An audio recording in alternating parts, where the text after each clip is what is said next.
The House Ad Hoc Committee is opposed to the holding of a nationwide referendum on the proposed Bangsamoro Basic Law.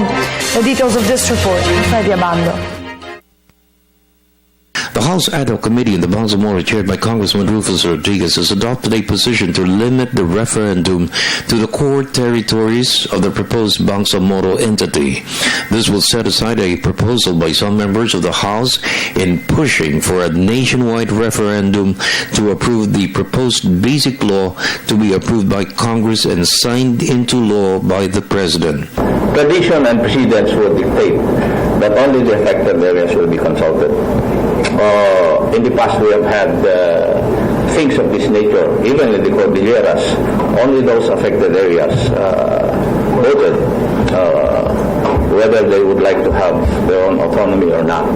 So, as I said, precedents will dictate that only the affected areas will vote, unless there will be a law which would state that all the areas in the Philippines would vote.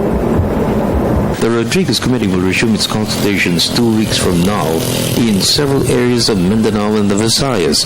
A number of provisions of the proposed basic law has been questioned by several sectors for their constitutionality. Basic consideration is whether certain provisions of the proposed Bangsamoro law would be in consonance with certain provisions of the Constitution. For example, the creation of a separate commission on audit,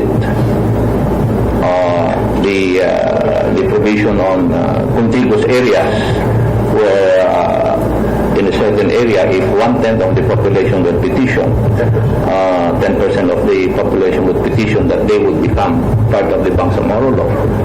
The question is whether this is in consonance with the provision of the Constitution.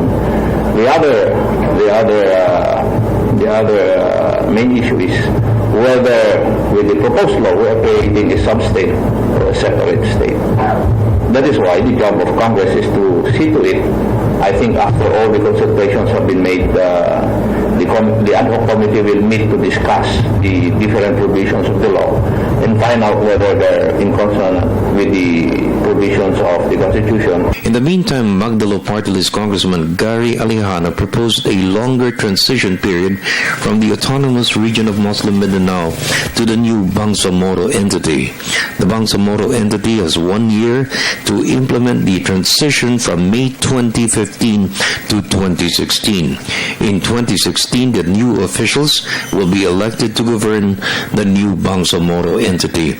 Alejano proposed an additional 3 years to end in 2019. The actual transition would happen after his term. So that is why I think we should trust the next leader of this country after 2016, because acceptance and all the things that should be resolved should not be confined within a short a time. So we need a longer period of time so that yung mga kunting mga gusto doon maaayos natin. For the People's Television Network, this is Freddie Abando reporting.